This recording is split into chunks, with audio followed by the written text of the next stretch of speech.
Good day. Today I'm going to discuss about that I've learned in this subject, which is applied business tools. Before we start, let me introduce myself. I am Jeric C. Amata from BSHM1B. First is information technology in the hospitality industry.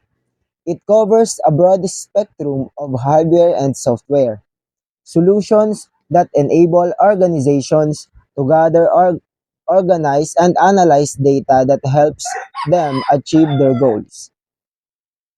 It, it is advantageous for tourism and hospitality managers in general and marketing managers in particular to be aware of recent changes in their relationship with customer service. And also, one of the most significant impacts of information technology in the hospitality industry is seen in reservation system.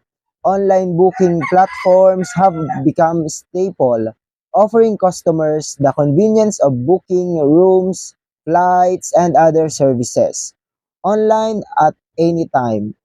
This 24/7 accessibility not only enhances customer satisfaction but also broadens the market reach of hospitality business. By maintaining business tools and technology is a crucial aspect of modern business operations. As technology rapidly evolves, the need for up-to-date and well-maintained systems has become more vital than ever. The first thing to do is regular updates and upgrades are fundamental to the maintenance of business tools and technology.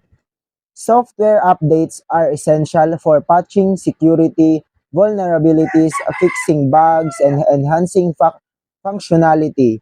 Maintaining business tools and technology is an ongoing process that requires regular updates or robust security measures, staff training, and strategic planning.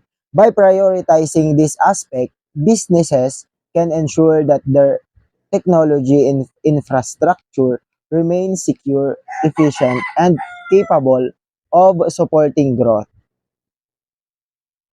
And next is electronic business. So, also known as e-business, refers to the conducting of business activities over the internet of the electronic networks. E-business is similar. Next, next is electronic business. Also known as e-business refers to the conducting of business activities over the internet of other electronic networks. E-business is similar to e-commerce but encompasses much more than online purchasing transactions. The the lesson I've learned in is one of the primary advantages of e-business is its ability to reach a global audience unlike traditional bricks and mortar businesses. E-businesses are not constrained by geographical boundaries. This global reach allows companies to expand their customer base, tap into new markets, and increase sales. E-business represent a significant evolution in how companies conduct their operations and engage with the market.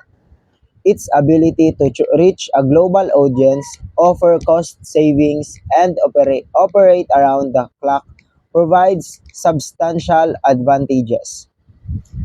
Digital marketing strategy frameworks provide structured approach to planning, implementing, and measuring digital marketing efforts.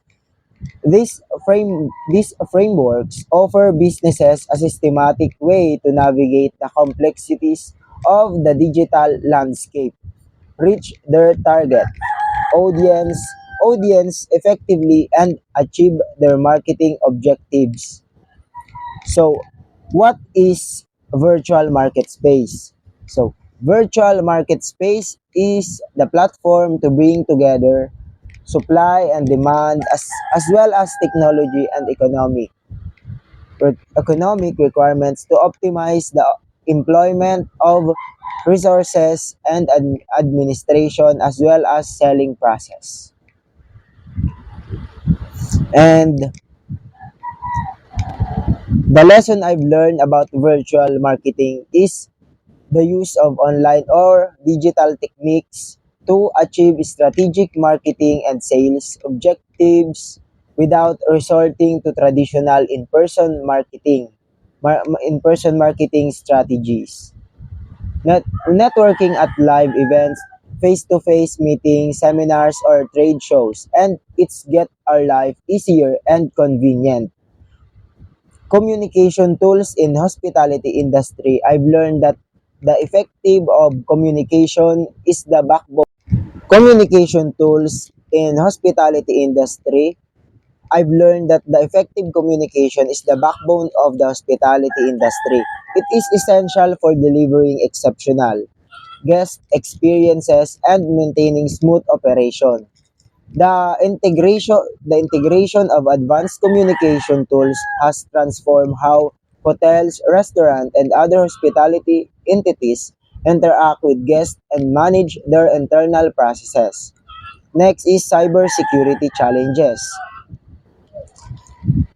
Cybersecurity is the protection to defend internet-connected devices and services from malicious attacks by hackers, spammers, and cyber criminals.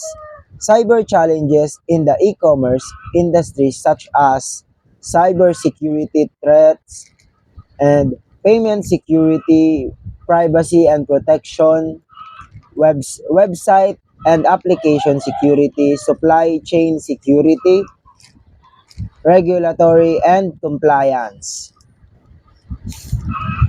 By by addressing these cyber challenges, e-commerce businesses can enhance their security posture, protect customer data, maintaining compliance and maintain compliance and build trust with their customers, ultimately ensuring the long-term success and sustainability of their online operations.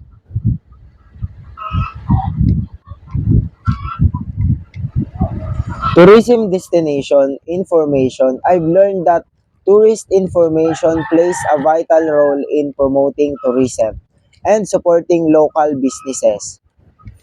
It It provides a platform to showcase attractions, events, accommodation, restaurants, and other services, thereby contributing to the economic growth of the destination.